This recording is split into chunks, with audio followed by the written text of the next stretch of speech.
Dans cette vidéo, je vais vous parler des résultats du dernier challenge que j'ai organisé à la fin du mois d'avril, début mai. C'était un challenge gratuit de 7 jours pour créer le parfait produit d'appel. J'en ai déjà parlé ici sur YouTube. J'avais fait une première vidéo où je vous ai parlé de la façon dont je m'étais prise pour créer l'événement autour de ce challenge, comment j'avais fait pour faire venir des gens, pour vraiment mobiliser le maximum de participation, quelles avaient été mes stratégies. Et puis j'avais partagé avec toi dans une autre vidéo un peu l'état d'esprit dans lequel je me trouvais lorsque j'ai organisé ce challenge. Parce que ce qu'il faut comprendre, c'est qu'il y a tout juste 2 mois de ça, j'ai quitté mon emploi à temps complet pour me consacrer à 100% à Blogtrepreneur, mon entreprise en ligne, mon service de coaching et de formation. Et donc, l'enjeu était quand même conséquent pour moi puisqu'il s'agissait de avoir des rentrées d'argent suffisantes pour me prouver à moi-même, à mon conjoint, au monde entier, que j'étais capable de vivre de mon entreprise. Et que le potentiel que j'avais senti se concrétisait, était tout à fait existant, que je ne me trompais pas, etc., etc. Donc, bref, j'ai organisé ce challenge et combien de personnes ont rejoint le challenge? Je vais prendre mes petites notes pour te dire exactement tout ça. Alors, déjà, ce qu'il faut prendre en compte, c'est qu'il y a 3 types de personnes qui ont rejoint mon challenge. Il y a des personnes qui étaient déjà dans ma mailing list, qui se sont inscrites au challenge, c'est-à-dire que par le biais des newsletters que j'ai faites ou même des réseaux sociaux, etc. Donc ces personnes me connaissaient déjà, étaient déjà inscrites, ont vu le challenge et se sont dit ok, ça m'intéresse. Donc il y a ces personnes-là qui se sont inscrites. Il y a aussi des nouvelles personnes qui n'étaient pas dans ma mailing list, qui se sont inscrites, et ces personnes-là, c'est soit elles ont vu des publications sur les réseaux sociaux à ce sujet et elles se sont inscrites, donc pour la première fois à ma mailing list, et il y a celles qui ont rejoint le challenge grâce aux publicités Facebook que j'ai fait. Donc dans ma tête, je m'étais prévu un budget de pub de 500 $. Et dans les faits, pour faire un petit peu un point sur les pubs Facebook, j'ai très vite arrêté la dépense. J'ai commencé donc à promouvoir mon challenge 10 jours à l'avance. Et concrètement, je pense que j'ai arrêté les publicités au bout de 5 jours. Peut-être même un petit peu moins. Pourquoi ? Parce que j'ai fait un tas de tests. J'ai testé différents visuels, j'ai testé différents types de textes et je ne sais pas si cela vient des posts que j'ai promus, si cela vient du ciblage que j'ai fait, mais la conversion était loin d'être à la hauteur de ce que j'attendais et de ce que j'avais pu avoir comme résultat lors de précédentes campagnes publicitaires sur Facebook. Et au final, donc, j'ai dépensé 177 $, et cela m'a permis de récolter tout juste 33 adresses courriels confirmées. Donc, vous voyez bien le rapport entre le budget et le nombre d'adresses réellement récoltées qui est juste hyper mauvais, et c'est pour ça que j'ai voulu tout de suite stopper l'hémorragie en me disant non, ça fonctionne pas, ne dépense pas tout ton argent là-dedans, fais ce que tu sais faire le mieux, passe plus de temps à faire de la communication, à faire de la promotion qu'à paramétrer ton budget, enfin tes publicités Facebook. Tu perds trop de temps et ça te rapporte pas assez. Donc j'ai fait ce choix d'arrêter. Si c'était à refaire, je pense que je le referai et que finalement je continuerai, parce que je vais vous donner à la fin les conversions, et finalement dans les clientes que j'ai pu récolter de ce challenge, il y avait des personnes qui venaient de la publicité Facebook. Donc finalement, oui, j'ai investi, mais ça m'a rapporté vraiment beaucoup plus en bout de ligne. Donc peut-être que la prochaine fois, je serai plus confiante. Mais là, j'avoue, en principe, de ce que j'avais pu expérimenter précédemment, lorsque je faisais la publicité Facebook, en gros, je payais 1 $ pour une adresse confirmé. Et donc là, on est très loin du compte. Pourquoi je précise confirmé, hein?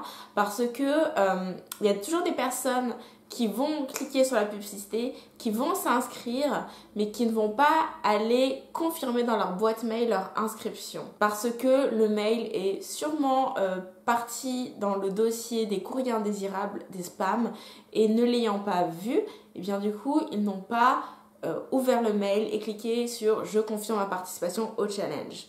Donc ces personnes-là ne sont pour moi pas comptabilisées comme des adresses valides, puisque ces personnes-là ne vont pas voir ensuite les prochains mails que je vais envoyer, à savoir le mail pour rejoindre le groupe Facebook, le mail pour participer à l'événement, voir les vidéos, etc. etc. Donc 33 emails confirmés grâce à la publicité Facebook. Et du coup, au total, 158 inscrits au challenge, dont 33 de la pub, ok? Alors, le fait est que, sans surprise, hein, parce que c'est une évidence, il y a des gens qui s'inscrivent et les gens qui participent réellement au challenge. Donc, comment est-ce que moi, je fais cette évaluation? Eh bien, j'ai 158 personnes dans ma liste d'emails, mais combien dans les faits ont rejoint le groupe Facebook éphémère où le challenge allait avoir lieu? Eh bien, il y en a 124. Ok? Donc, autrement dit, il y a 34 personnes qui n'ont pas rejoint le groupe, et donc je considère que ces personnes-là n'ont pas participé au challenge, même si elles étaient inscrites. Parce que si elles n'ont pas rejoint le groupe, ça veut dire qu'elles n'ont pas accès au live que je fais dans le groupe, dans lequel chaque jour je donne la leçon, un exercice, ou ensuite je fais la promotion de mon offre payante. Donc ça ne compte pas. Mais quand même, en prenant un petit peu de recul par rapport à ces chiffres-là, on se rend compte que ça fait quand même une participation réelle de 78,48%. Okay? Puisque sur les 158 inscrits, il y en a 124 qui ont rejoint le groupe. Donc ça fait quand même 78% des personnes qui ont participé au challenge. En tout cas, au départ, ont vraiment manifesté la motivation de suivre l'événement. Donc je trouve que c'est déjà une bonne stat. Et pour moi, ça a plus de valeur et je préfère finalement faire un premier tri de ces personnes inscrites parce que ça montre que celles qui rejoignent le groupe Facebook sont vraiment intéressées par le challenge. Parce que, faut pas se leurrer, hein, surtout dans le business en ligne, il y a plein de gens qui s'inscrivent à un tas de trucs, multiples webinaires, téléchargent des e-books, etc. mais qui finalement ne prennent même pas le temps de lire le document, de participer, d'assister au webinaire, et donc ça n'a pas de valeur.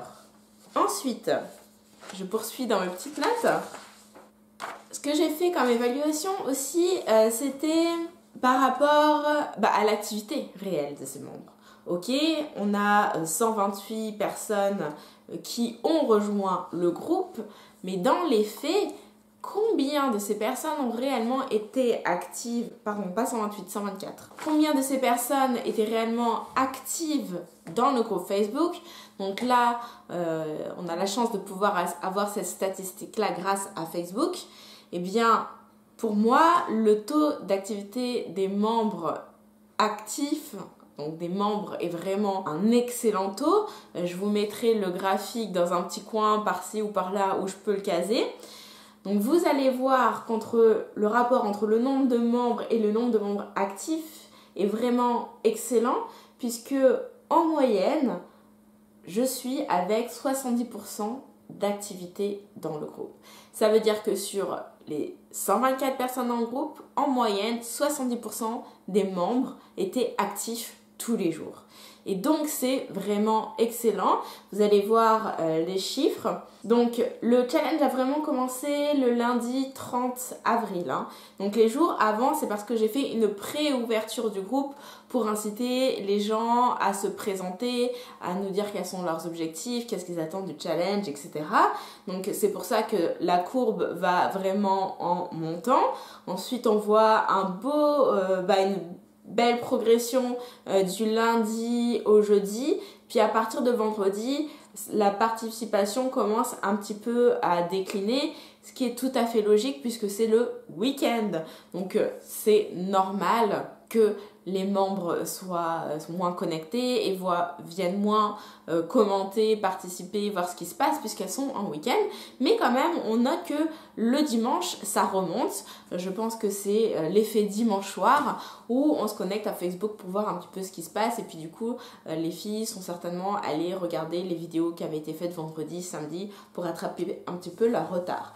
Donc, en termes de participation, excellente participation. Franchement, un taux d'activité comme ça, que demander de plus? On voit que les gens ont vraiment suivi le challenge et c'est ça qu'on veut, que les gens suivent du début à la fin pour mieux promouvoir ce qu'on a à offrir, pour mieux prouver notre expertise et qu'on est la personne qu'il leur faut.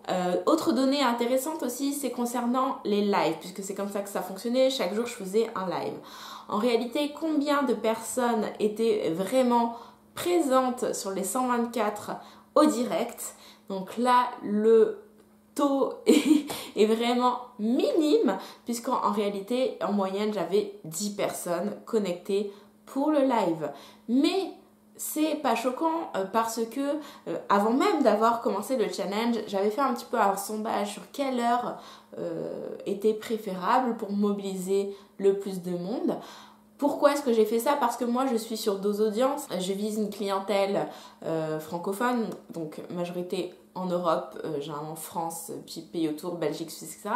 Mais aussi une clientèle québécoise. Je vis à Montréal pour celles qui ne le savent pas. Ce qui veut dire qu'il y a un décalage horaire de 6 heures entre les deux continents. Et forcément, quand moi je me connecte à midi en me disant c'est l'heure du repas, la pause déjeuner, et en réalité il est 18h en France, donc on rentre tout juste du travail, on n'est peut-être pas forcément dispo. Donc bref, le fait est que ce qui était ressorti de mon sondage, c'est que la majorité du groupe des filles m'avait dit peu importe l'heure, de toute façon ça ne me convient pas, mais je vais regarder le replay. Et c'est ça qu'on veut, que les gens regardent, peu importe. On est quand même à l'heure du catch-up, de la vidéo à la demande, et c'est difficile de demander aux gens de regarder un programme à une heure fixe. On sait que les gens vont regarder en replay lorsqu'ils sont disponibles et c'est très bien comme ça. Donc la plupart des gens regardaient en différé et moi ça me convient. Alors en parallèle de ça, j'ai tout de même envoyé des emails. Chaque jour, j'envoyais le lien du replay. Ça, c'est la première raison pour laquelle je voulais envoyer des mails. Et la deuxième raison, c'était que je veux pouvoir garder un contact avec ces gens-là, tout particulièrement quand je vais faire la promotion de mon produit. Donc c'est pour pouvoir envoyer un petit peu des rappels de l'offre en cours et que c'est le moment de passer à l'action et d'acheter. Alors le taux d'ouverture, là aussi je vais vous mettre le petit schéma avec le pourcentage d'ouverture pour chacun des mails. Donc vous allez voir que sur 7 jours j'ai envoyé 10 mails, sachant que le 10e je vous l'ai mis en bleu parce qu'il est un petit peu spécial, parce que je ne l'ai envoyé qu'aux personnes que j'ai taguées comme intéressées par mon offre. Donc c'est une petite portion des gens, non pas que tous les autres ne le sont pas, mais que celles-là ont manifesté un intérêt particulier, donc je les avais vraiment ciblées pour pas être trop relou par rapport au reste de la liste. Et donc tout de même ça fait 9 mails en 7 jours. Pourquoi? Parce que lorsqu'il vient le temps de faire la promotion active de l'offre, j'envoie plusieurs appels dans la même journée. Et comme tu peux le constater, le taux d'ouverture est excellent puisque il est, pour tous les mails, supérieur à 50%. Et ça, quand même, en termes de marketing, là, sur les business en ligne, un taux moyen d'ouverture, je crois que c'est plutôt aux alentours de 20%. Donc là, 50%, sachant que les gens sont dans le groupe, c'est quand même super. C'est que là, ça leur envoyait un rappel qu'il fallait voir le replay, etc., etc. Donc très très très bon taux d'ouverture. Et le dixième envoyé qu'à une partie infime des gens tagués comme extrêmement intéressés, là c'est 75%, donc ça atteint tous les records. Et finalement, alors quels sont les résultats? Combien est-ce que j'ai fait de ventes? Combien est-ce que j'ai gagné? Il faut savoir que finalement j'ai promu 3 produits à 3 paliers de prix différents. La première chose que je vendais, c'était un bundle de ma formation des groupes Facebook pour le biz et des Facebook Live pour le biz au prix de 347 €. Ensuite, la deuxième chose, c'était pour celles qui voulaient profiter de ça, mais avec une coaching, donc c'était la formule une communauté qui rapporte. Je vendais ceci à 747 €. Et enfin, parce que dans la panique que ça ne se vende pas, à la dernière minute, j'ai eu l'idée, brillante ou pas brillante, de faire une suite de ce challenge, mais une suite payante. Je l'ai fait à tout petit prix et c'était à 30 €. Donc la première chose qui est vraiment intéressante à regarder, ce sont les différents plans de paiement. J'essaie toujours de proposer des plans de paiement pour rendre l'offre la plus accessible. Et à l'origine, donc j'avais créé 2 plans de paiement. Je vais te mettre les chiffres aussi dans la vidéo quelque part dans un coin pour que tu puisses étudier ça avec moi. Donc j'avais proposé comme plan de paiement pour le coaching de groupe un paiement en 1 fois, en 3 fois et en 6 fois. Par la suite, j'ai ajouté le paiement en 10 fois parce qu'on me l'avait demandé. Et pour le bundle Facebook, donc j'ai proposé un paiement en 1 ou 2 fois.